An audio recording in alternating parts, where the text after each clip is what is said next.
Good evening, everybody. Good afternoon or good morning. Thank you for coming back and joining the Detroit Buy, Hold, Invest podcast. I'm your host, David Rabior, and today we're going to have a very fun day. Let's let this thing play out a little bit. 2025 is February 15th, the day after Valentine's Day, and I am a very, very excited guy, and it's a very special day. Detroit never lets you down. In the sense of it's February, the weather sucks. It's snowing outside. It's been snowing since like Wednesday or Thursday. We've gotten, 4 inches of snow the other day.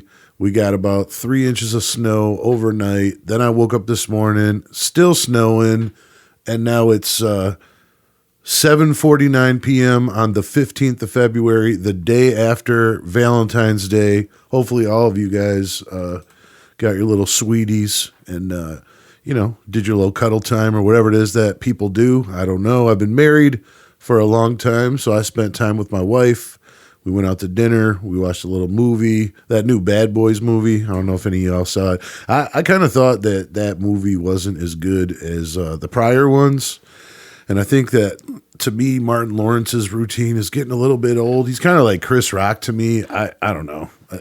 I guess he's funny sometimes. Other times I'm not feeling it. But today, on February 15th, 2025, it is a balmy 31 degrees. It feels like tropical compared to what we've been getting. Well, we're going into this week, and it is going to be like single digits or below in the nighttime, and then during the day, I think it's only going to get up to like 15 or 17 degrees. It's going to be chilly. We had that.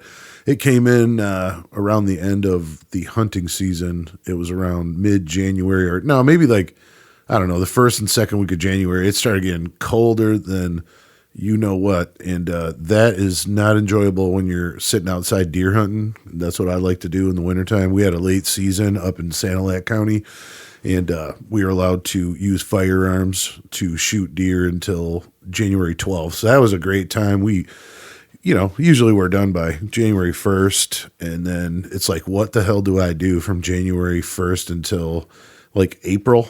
This year we've gotten ice on Lake St. Clair.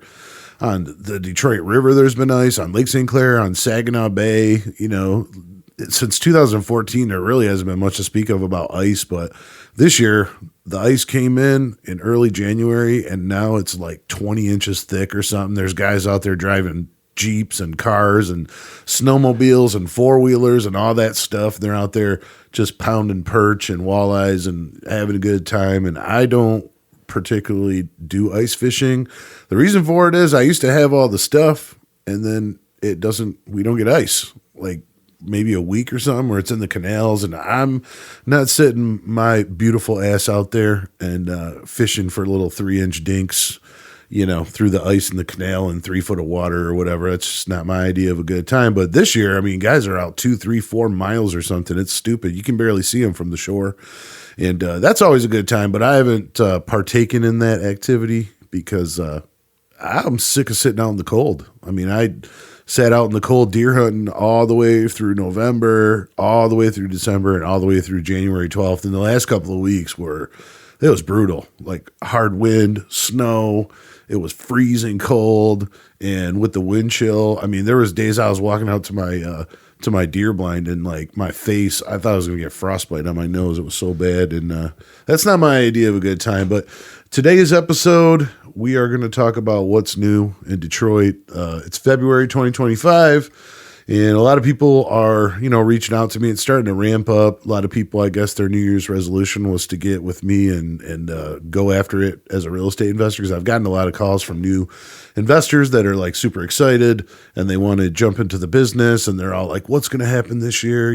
What's Detroit like? What's Metro Detroit like? What's a good deal there? And it's funny because I talk to a lot of these people, and they're from like California, and they're from Arizona and Texas and Florida and New York and stuff. And, real estate there is a figment of your imagination unless you're going to hold for negative passive income and like just hope for appreciation. Really, there's not really a deal there to be done. And people that do deals there, like it's very slim margins and it's very dangerous. I would think, to leverage that kind of money for almost nothing or a negative passive income return to hope that, in a few years you'll get some appreciation or whatever. The boom has busted, in a lot of those places. Like the market's just like so high that people, based on what they make, just can't really afford more. And then there's like, LA and Miami where people are just filthy rich and stuff like that. But, as far as being an investor, there's challenges to that. And, your regular run of the mill person is not going to go and invest, $1 million in a single family home or something like that. That's just ridiculous. And renting those type of homes is a recipe for failure as well. So good luck to all you people out there in those other states that are, literally turning your pockets inside out to get on one deal. But here in Detroit, we have a very special time. The market, like I said on my last podcast, since 2017, this market has increased by 300%. The equity has increased. That's right. By 300%. Just let that sink in for a second. I mean, where else in the country can you get in front of deals that you have, even now to this day, you have an average appreciation going on here, even in like your lower end type Detroit neighborhoods of 10% or more. And that's pretty exciting, right? Because it still draws a lot of people in. And even that being said, you get these people that come in from out of town and they're still thinking it's 2018 or something like that. These days, the taxes, since these values of these homes has gone up, 80, 90, 100,000, particularly in Detroit. We'll talk about that first. Those taxes go up to 80, 90, or the taxes go up based on a non-homesteaded investor type deal of 80, 90,000. 2 years ago, those taxes used to be, 2,000 to 2,500. I remember back in 2017, 18, the taxes for the whole year were only like 13 to 1,600. Then they went to 2,000 to 2,000 to like 2,400. And now I'm seeing tax evaluations coming out for reassessment in January of 2025 for an $80,000 house where the taxes are like $3,100. That's a real thing. So the city of Detroit, Wayne County, the state of Michigan, again, proving that, they just don't understand. They just don't understand. Like they want to squeeze us for all this money. They want to squeeze the market. They want to squeeze the investor, particularly Detroit, Wayne County. I mean, they've just taken a position where, they're running in the green. They're not in the red. And they've been doing that for a couple of years now. And they're just continuously focusing on overtaxing just people in general. You got investors paying super high taxes, but you got to understand, there's older people that have been living in the city of Detroit or in Metro Detroit for 50 years. Maybe they've been in their house for 30 years. And their taxes have long since uncapped. And, they're supposed to increase like 5% a year, whatever. That's the max. And I have seen people's taxes go up $1,000, $1,500. I don't know how that's possible, but it's happening. I'm seeing the water department in Detroit, continue to tee off on the out of state and out of the country investor for these weird water bills that show up. Like, when you're going to sell, you get a final water read and then all of a sudden there's, a $1,500 balance and they're like, oh, this is a pre-existing balance. It's like, there's no way that there could be a pre-existing balance because when you had me turn on the water, you wouldn't do it unless the balance was zero. So you're pulling this out of your ass and, that's kind of what they do. So it's always a way to combat that, challenge it. We constantly are doing it. I feel like I'm in like a 100 round boxing match, just beating the shit out of them every time that I get the chance. I've rallied the troops and I've been talking to people about doing a class action type lawsuit because they're doing that in New York right now. And it's been going on, I think, for about 7 years now where people in New York are suing because they're saying that the taxes are unfairly being, issued to people. And it's made to overtax and price out the lower income type person, or maybe somebody that's on a fixed income, but then the haves, not the have-nots, but the haves, they're, people are making their case that, it's basically, unjustly overtaxing the poor or the less fortunate to benefit the rich, which, it's a very, I don't know, New York is a very conservative and yet also liberal state. Their eviction laws have always been extremely loose and very difficult for people to evict a tenant that's not paying. The taxes are super high. Living in that area is super high. And if you go on YouTube or whatever, you can go in there and look up people that live in New York for cheap, like in those little micro apartments. They literally live in like a 6x10 jail cell that has everything inside of there. Like, it has a little kitchen area, a little fridge. It has a little bathroom. Usually the bathrooms are like shared on a floor. So there'll be one on each end. And like, you got, I don't know how many people on a floor, but you got to share the bathroom with some weird stranger neighbor person or whatever. It's like dorm room living at its finest, college dorm room style. Super weird. Still, they're like $1,500 or something a month for that. And you're living like a little, you'd be better off living inside of a dumpster about the same size. But, then you talk about areas like Detroit where you can buy a 1,500 square foot, 3-bedroom house, brand new, all redone for like less than 130,000. And you can buy a house like that, fix it up and make it be a rental for like under 90,000 and, refinance and burr it and do all this stuff. And Detroit is just great for all of those things. And if you're not hip on Detroit and you're tuning in right now to like kind of figure out the lay of the land, I'm telling you, there's no other place that you could buy that would really give you the full package, right? You're getting good, well-built, strong bones type homes. They're beautiful, brick frame homes that you can you can rehab the whole thing, new roof, windows, gutters, full interior remodel, electrical, plumbing, the whole thing, update the whole house. And you could get into that for literally less than 90 grand if you're smart about it. I mean, I see guys doing land bank houses, and I actually have one right now that a lady called me about. And she wants $25,000 for this house, and it's a land bank house. She just couldn't finish it, so someone has to take over the responsibilities to deal with the land bank. But anyway, like this house, you could buy it for $25,000, and you could renovate the whole thing for like 40. So you'd be all in on this thing for like $65,000 and have a completely turnkey, fully updated home on an okay street in an area that's extreme, that's got extreme growth, So over the next, 5 years or so, I mean, it's very easy to think, and I could predict, and I'm pretty confident saying that you would double your money. In 5 years, you'd have 65 in, and it'd be very easy to think that in 5 years, it would be worth like 130 grand. It's definitely not out of the question because we've seen it happen. And when these neighborhoods scale, I mean, they blow up, and we keep chipping our way through we've chipped our way through the really good neighborhoods, and we go to like the next level down, and like those ones are getting eaten up, and now it's branching out further and further and further. And neighborhood by neighborhood, there's all this great stuff going on, and all these people are buying stuff, and the values are going up, the quality of the neighborhood is going up. People are like feeling better. They're taking better care of their properties. They're planting flowers and growing out nice grass and keeping it cut and shoveling the snow and making sure there ain't crap laying all around in their yard and all that stuff. And it's just a great time to see. And I grew up in Detroit. I was born in 1979, so I grew up in Detroit, with my dad and my grandparents and all those people, in my life, and all on the east side in the Cornerstone area, or like the south end of Grosse Pointe. That's where my grandparents moved to after they moved off Beaconsfield and Mac, because that's where all the Belgians went, when they came here to Detroit, and that's where my family's from. So they went to, Mac and Beaconsfield, and, they settled there and the whole family. And as they moved up in life, eventually my grandparents bought a nice house in Grosse Pointe Woods.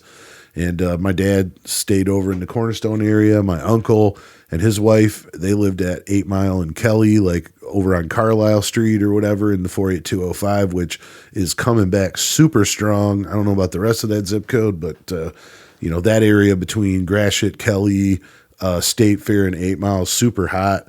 The Cornerstone area between particularly Chandler Park Drive to I-94 from Maross to Cadieux, can't lose if you're buying over there. And then you got the East English Village right there, and then you got Morningside, and it's just it's just beautiful stuff happening on the east side. And when you go to the west side, I went to the west side the other day, and there was a house that had caught on fire. It got sheriff sailed, and it was in 48219, like over by Telegraph, between 7 Mile and 8 Mile.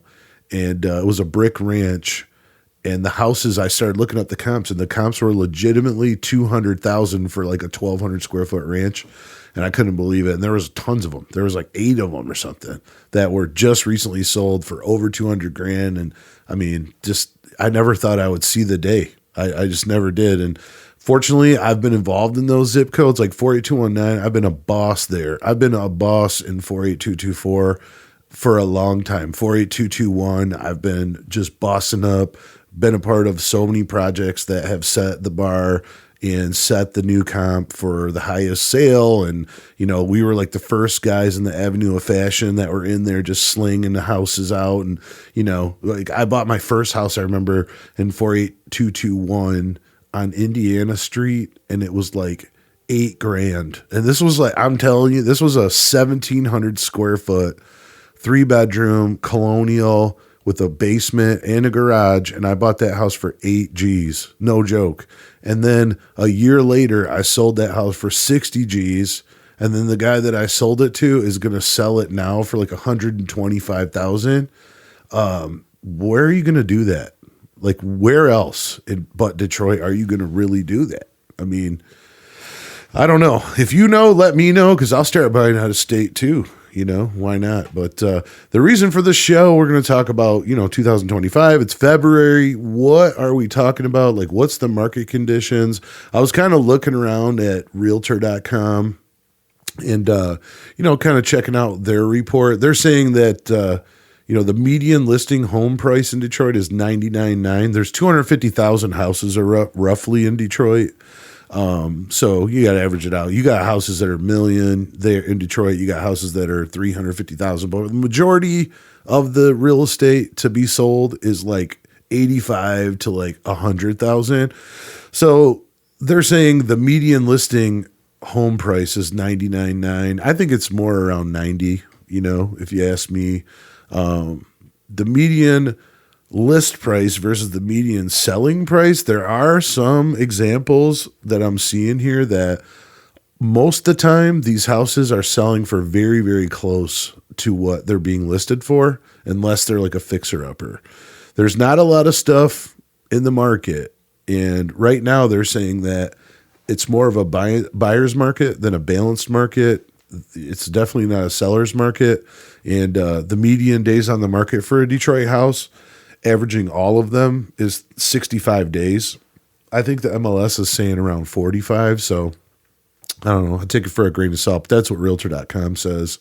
On average, homes in Detroit sell after 65 days on the market. The trend for median days on the market in Detroit has gone up since last month and slightly down since last year. So it's definitely, it's staying where it needs to be. And the reason for that is it's going up appreciation wise about 10% every year. Naturally, whereas in the suburbs, you're only getting like maybe 4 or 5%. And in some areas, you might only get like 3 to 5%. And that's in the higher value type areas, but it's good to see. Now it's kind of a buyer's market. It gives me as a buy side agent more room to negotiate on deals, and that makes people happy, and it pisses off listing agents. And I love being competitive, so I always like picking at them, and they love picking at me, and it's all fun and games, really. So, but there's 184 neighborhoods in Detroit. So they vary, and a lot of different variances in prices, but like you go to Boston Edison, the median home price is like $380,000. It's the most expensive neighborhood pretty much in Detroit, one of them. And then like Outer Drive Hayes, that's kind of like, red zone type stuff, or like, the red light area. Those are like median home sale prices of about 67,000. So, but those houses used to be like 10,000. They used to be 20,000. Now they're like 60,000. So there's a lot going on. Morningside median listing price. Morningside is a neighborhood that I really like. Median price there is $139,000. Bagley, the median sale price there is $210,000. I remember only a couple of years ago it was only like $150,000 to $170,000. You got areas like Warrendale, just outside of Dearborn, median price $90,000. Island View, went from like a complete turd to like one of the hottest neighborhoods in Detroit, where the median price is 269.9 right now. That's unbelievable to me. I never thought I would see that. And you're seeing houses being flipped there for like 300,000. Nuts. Same with LaSalle. I always knew LaSalle would come back, but that's always been giant, 3,000 square foot mansion type houses and stuff. And they just got degraded. And I knew people were going to fix them up. Now you're seeing them going for 400,000, 430,000. Areas like Regent Park, which is on the east side, like 8 Mile and Gratiot, State Fair and Gratiot, $69,000 median sale price. Fitzgerald Marygrove, 130. I mean, it's nuts to me. It's crazy. Crary St. Mary's is another area off 6 Mile on the west side. Median sale price, 120,000. I remember buying those houses in 2018 for like 20 grand, 25 grand. Good luck. You're not going to find one now. A deal over there is like 50 to 60,000, and they don't come often. So those are some of the areas, but like you want to focus your time and you could take notes on this if you want to, but you got to think about Detroit as like a wheel, and then all of the main streets come to the center, and Detroit is like the hub where the spokes go, and the suburbs being areas where now the median price is so high that the median type of income, can't afford to live in those areas anymore, because now they're not 125 grand anymore. They're like 180 grand or more. So people are like going to Detroit, and they're looking around the edges. They're looking down 8 Mile, for like all down 8 Mile, between 7 Mile and 8 Mile, from, let's say Harper Woods all the way, not really 48205 as a whole, but more between that Gratiot, Kelly area off 8 Mile, between State Fair and 8 Mile kind of thing. And then you got Regent right there. That's okay. And then there's a little bit of a gap between there and like, we'll say Mound Road, or no, actually let's say Van Dyke. You got, Spencer Street over there and stuff, like little pocket off Van Dyke where there's houses going for 135,000, Packard Street. And then you get down 8 Mile and you get to like Mound, and then it starts up from Mound all the way to like Conant, between Outer Drive and 8 Mile. Beautiful, beautiful areas, like brick ranches and bungalows, like lots of hot stuff happening there. And then you work your way to like 48221. You go like, there's Green Acres right there, and there's that new Amazon plant. And there's Meijer right there, big Meijer store. And there's a lot of stuff happening there behind there in the old Chaldean town. Like that's a hot spot. And then you work your way through the Green Acres, which has always been a super expensive and hot spot in Detroit if you can afford it. And then you got the Avenue of Fashion in 48221 between, Pembroke and 8 Mile, super hot. And then you go all the way up till 48219, really, all the way to Telegraph Road.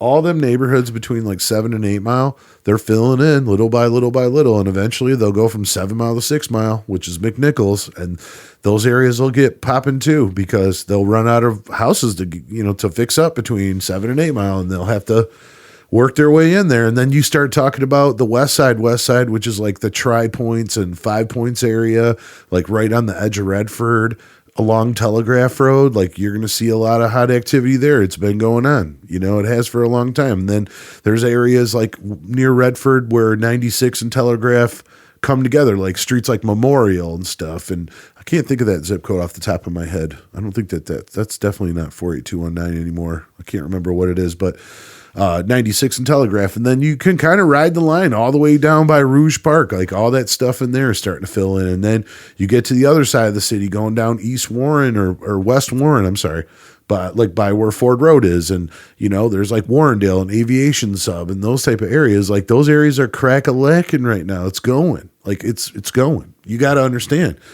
It's filling in now. It filled in the downtown area. Now people are kind of filling in from the outside in. And it's exactly the metaphor that I always tell people. It's like Detroit is like throwing a stone in the middle of a pond. Like you don't want to buy right where the stone lands, right? Because that's where it's not good for investors. It's too expensive. That's the hot stuff. That's the Bagley, that's the downtown area, whatever, that's the East English Village. You want to be like 3 or 4 ripples away from that. Now all the way where it hits the shore, but maybe halfway between the stone and the shore, because then that wave is riding its way outward, and like you want to catch that wave and then surf it all the way up on the equity. That's what you want. So some more reports I've been reading online. First, let me pop my beer real quick because I enjoy having a good beer while I'm talking to you all and warming your hearts, because I'm very inspirational, right? I mean, just ask me, I'll tell you. Hold on one second. All right. 2025 housing market forecast, what to expect. They're saying mortgage rates are projected to come down slightly. Right now, we're going to talk about like regular conventional rates for like a regular buyer. So tack about a point to a point and a quarter on there for an investor, because, we always got to pay the juice. But in Q4 of 2024, Fannie Mae was at 6.4. The national average is around 6.7. In, considering like we'll consider the main four sources for, financing, the average interest rate was 6.46 across the board for 2024 Q4. 2025 Q1, they're saying, is going to be about 6.3.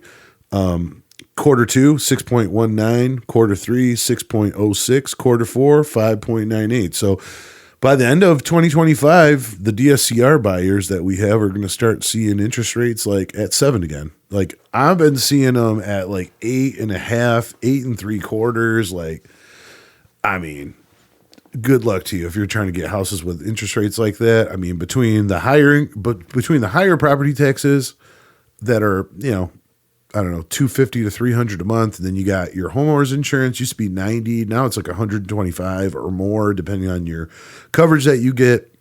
And of course, you can probably get it cheaper, but it doesn't really cover anything. Let's just talk about like the middle of the road, $125 for that, maybe $150, depending on who you go through. A lot of people like to go and get that insurance from State Farm and stuff like that, and like Allstate and these type. You got to go to like a real estate investor insurance type of place to get a policy that gives you adequate coverage. They keep an in-house kind of insurance policy where they have their own portfolio they insure with their own office. There's a few places I know that do that, and they give you a better rate. You get better coverage, and it's more value instead of like your regular company. Or you can try like NREIG for insurance. That's one that I see a lot of investors from out of state using. That's not a Michigan thing, but there are some people in Michigan that are using that. They're saying more homes should sell. The market should see an increase in both supply of available homes on the market as well as a rise in demand as more buyers and sellers who have been sitting on the sidelines because of higher rates choose to make a move. And that's what happens every time that you get an interest rate drop. People get a little hot and bothered. And there's a lot of pent up aggression here with these people. A lot of people, they've been just waiting and waiting and waiting for their chance to make their move. And, the interest rates going down into the 6s, it's probably going to stimulate people to do that finally, after a long time. I remember in 2009, the interest rates were like 5.75. It looks like by Q4, we should be touching like 6. That's not that bad. That's really not. Like when it gets to like 8% and all that, then it can be, that's when you're like getting loan sharked, in my opinion. And that's like the bank almost anticipating that you're going to fail and they're doing it to you on purpose kind of thing. And then that's me thinking, okay, well, if you did default and someone gave you this money, I don't feel bad for the bank. It's the same way I don't feel bad for a credit card company that gives, 24.99 APR credit card to an 18-year-old kid and gives them like a $3,000 limit. Like, come on, you already know what that's going to do. Most of them are going to blow that money. And then they're going to be in credit card debt, and then add that to all the other debt that they'll accumulate by the time they turn 22. And that's why we have a huge problem with our young people in this country. And you either have people who are completely in fear for credit and they're not spending their time building it, which kills them. Or you got people who are jumping all over credit and then they're getting delinquent and screwing their score up too early. And it's just, that's a problem in this country. There's a lot of problems in this country. That's one of them. The second one is like giving the kids the idea that they should get $125,000 in student loan debt, and that's their way to be successful with that degree. That means jack shit most of the time. So that's my opinion, and like most people would say, like I will say, it's my opinion. It's free, and it's worth the price that you pay for it. So Congratulations. I think I got that from Dave Ramsey or something like that. But home prices are going to go up moderately. More buyers are ready to jump into the market. It'll put continued upward pressure on prices. The price forecast, it's looking like 2025, it's going to be, well, they're saying that we should see appreciation across the board of about 4.4. In Detroit, we're going to continue to be hitting like 10% or more. It's just the way it is. Understanding 2025 housing market will help you plan your next move. So, you know, whether you're moving or you're looking to buy, you got to know what's going on for you to make educated decisions. If you can't do that, then don't buy houses. Don't try to be a landlord. I see a lot of people right now that are coming to me and they're trying to be a landlord and they're not ready.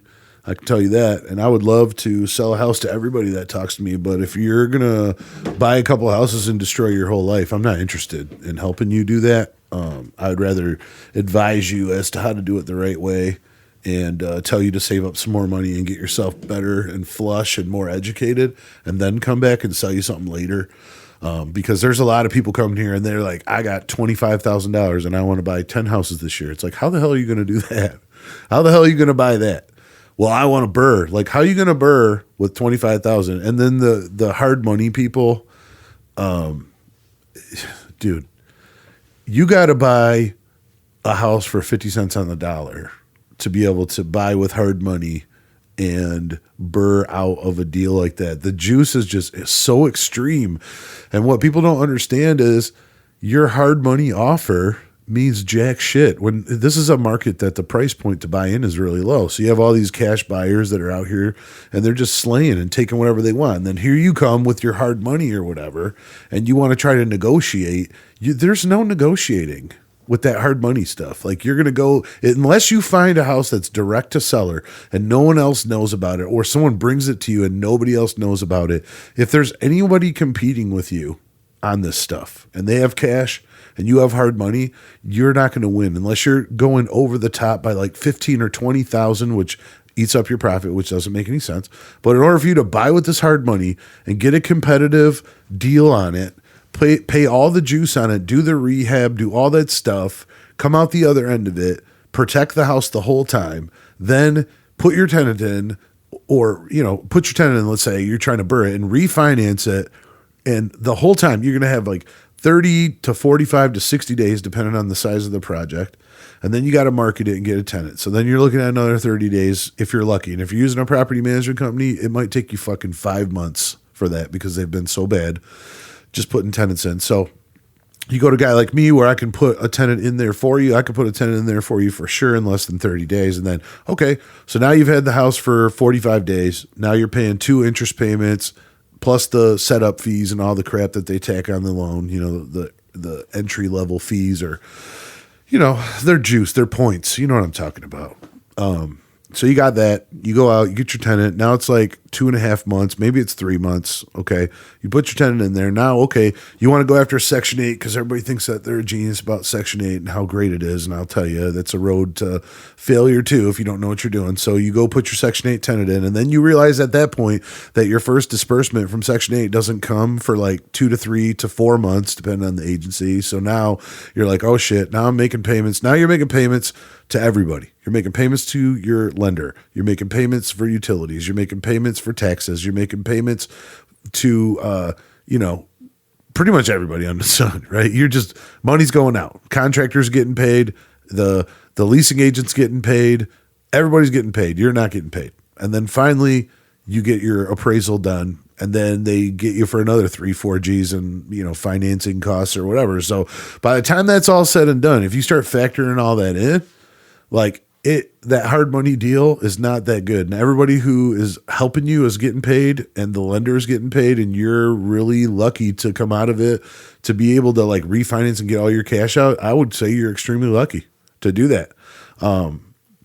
You know, that's why it's better off to, you know, if you have equity in your house or you have a 401k, like a self-directed or something, you're better off just taking a loan from yourself and then just paying cash and then going through the whole process and then refinancing. You're going to save probably between, I'll say $6,000 and $10,000 by doing that. And that $6,000 to $10,000 on a tight deal is the reason why you won't make money. And I see these people come in here all the time, and then they get on the phone with me and they say, it seems like everybody who I deal with just keeps like turning away and walking away. Well, because you want to write offers and be competitive with your offers against people who you can never beat. You want to look at a whole bunch of stuff because you get turned down all the time. So like we have to do 3 to 4 times the work to find you a deal.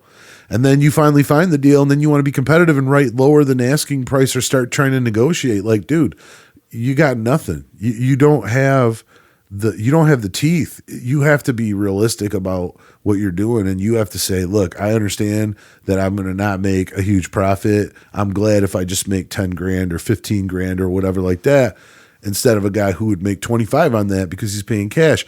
That's the juice. So the goal is to build up enough money to where you can break the chains. It's like these check cashing places. Why do you think that they're in business? Because they give money to people who shouldn't have it. And then that person, that 50 or $100 that they borrow, they get their paycheck and they have to pay that back, but they don't have enough money to be able to survive. So they have to just keep borrowing money over and over and over again from the cash check or the check cashing place because they can't break the chains. You know what I mean? And that's the same person that's like, no, I don't want to work Saturday. I don't need the overtime. That's that guy. It really is most of the time. But if you want to have teeth, you got to like build it up, save up the money, sell everything you got, stop spending money on your credit card, stop taking vacations and all that stuff and bank up the money, get serious, flap out your balls and fucking do it. Stop making excuses. Stop trying to use all these creative ways to finance. And please stop calling me with the seller finance stuff. The seller finance stuff it's not a game here really. And the ones that are willing to offer seller finance, which is land contract, they want 20% down. They want a balloon after 3 years, meaning they want you to get a mortgage and pay them out within 3 years. If you don't, then the payment's going to go up excessively high. If they're smart, they're going to make it to where the payment goes up by almost double or two double so that you can't afford it. And then you default and give it back to them. They get to keep all your money. They get their house back, then they can sell it again to the next guy who wants to give them 20% down. Like this is predatory practices that you can do and get away with it if you do it the right way. And people who offer these land contracts almost every time, they're not looking to be the guy to help you get into a house for seller financing. They're not doing that. They're doing that because it's a house that nobody wants to buy. They've probably already listed it on the market. It's sat there forever. They want too much for it. No one's going to give it to them. So they're like, screw it. I don't have a note on it or whatever. And sometimes they do have a note, and that's for another time. But like, then you got to really know what you're doing. So again, don't go out and try to shoot moves on your own if you don't know what you're doing, because you can really get burned. And I've seen it happen many times. But you get these people that are lending you the stuff. They're lending you the money and they're taking 20% down, and then they make you pay the taxes, make you pay the insurance. You're responsible for all of the maintenance and everything. Then you go in there and fix it up, and you try to put somebody in there, and that deal, you have to pay a premium for it. So it's really not that lucrative for you to do it. And then if you default on it, you lose everything. You just lose all the money, all the time, all the effort, everything. And the guy gets his house back, or the lady or whoever it is, or the entity.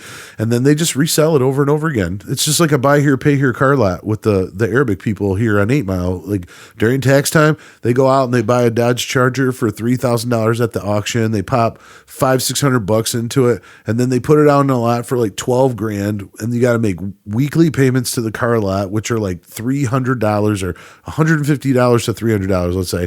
So they make you put down $3,500 or $4 grand. So like they have the money back for the car from the minute that you drive off with it. And then they have like 6 or 7 G's. They put a GPS in that car. They have like a $7,000 balance. You got to pay them every week. If you don't, they can just come and repo that thing. They know where it's at all times. They just come take the car, they clean it up, fix it again, put it back on the lot, and they take another, $3,500 or $4 grand from the next dum-dum that comes along. Like, be smart. If you want to be an investor, if you want to be in the game, like, figure out a way to get the cash that you need by pulling it from like your equity, pull it from your 401k, sell some stuff. Stop being the guy who's thinking that he's going to borrow everything to make his dreams come true. Like, that's as dumb as people who are like borrowing money to leverage it on crypto. Like, if you ain't got the money, don't borrow money and put it into something volatile and then lose that too. That's like a gamble.